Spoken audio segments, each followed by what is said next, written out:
Bonjour à vous, chers auditeurs de Confinés pour prier. Aujourd'hui, on va vous parler de 3 conseils principaux pour vivre une relation amoureuse à distance. Et voilà, les 3 principaux conseils, c'est en premier, mettre Dieu en premier justement. Ensuite, instaurer un climat de confiance. Et le 3e conseil, discuter des projets d'avenir ensemble. C'est tellement important de chercher le royaume de Dieu en premier, parce que quand on est en communion avec Dieu, le Saint-Esprit va nous parler et il va nous montrer si c'est une bonne personne pour nous ou pas. J'aime beaucoup le psaume 25 qui dit « Aucun de ceux qui espèrent en toi ne sera couvert de honte. Je tourne constamment les yeux vers l'Éternel et il me dégagera des pièges. » Comme ça, si c'est un piège, cette relation-là, Dieu va me le dire. Puis comment on cherche Dieu, premièrement? C'est qu'on a un culte personnel. On va avoir des temps de prière, de louange, d'étude de la parole de Dieu, des messages qu'on peut écouter, des livres édifiants. On va faire ça tout seul, puis on va faire ça à 2 aussi. Comme ça nous permet de voir si l'autre personne est un chrétien engagé. Parce qu'un couple qui prie ensemble va rester ensemble, comme un couple qui rit va aussi rester ensemble. Et voilà, et Jacques, dans le 2e point, instaurer un climat de confiance, mais évidemment, on doit avoir du plaisir ensemble. On doit pouvoir présenter notre entourage à la personne qu'on fréquente. Quand on est confiné à distance et qu'on a un projet de couple ensemble, de mariage ensemble, bien évidemment, je dois pouvoir présenter mon entourage, ma famille, mon pasteur à la personne que je fréquente. On ne doit rien se cacher des choses qu'on a vécues dans le passé comme dans le présent, car ça brise la confiance et c'est dommage que les squelettes sortent des placards plus tard après le mariage. C'est le moment maintenant, pendant les fréquentations, que toutes ces squelettes sortent.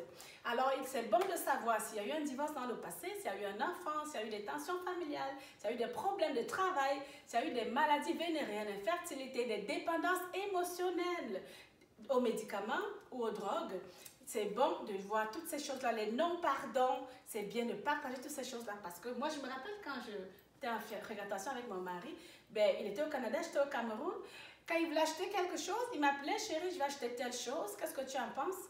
Et vice-versa. Et aussi, il me donnait son programme de la journée. Moi, je donnais mon programme de la journée. Tout ça librement, sans contrainte. Vraiment, ça me montrait déjà comment sera mon mariage. Une femme aimée, donc c'est ça. Et on passe au 3e point. Oui, c'est discuter des projets d'avenir. Ça aussi, c'est important de savoir comment d'enfants qu'on va avoir ensemble. Quelle église qu'on veut assister, à quel endroit on va vivre, quel travail qu'on va faire aussi. Toutes ces choses-là, il faut que ça soit discuté avant le mariage pour pas qu'il y ait de mauvaises surprises après. Si quelqu'un veut vivre au Cameroun puis l'autre au Québec, ça ne fera pas un beau mariage. Évidemment pas. Maintenant, on va passer aux 3 choses les plus importantes qu'on a apprises pendant les fréquentations. Ma femme, c'est quoi ta première, toi? Évidemment, ma première, c'est la dépendance à Dieu. J'ai appris à dépendre de Dieu parce que pendant les fréquentations, j'ai compris c'est quoi l'ordre divin. Mon Dieu en premier, mon futur conjoint et mon conjoint en second.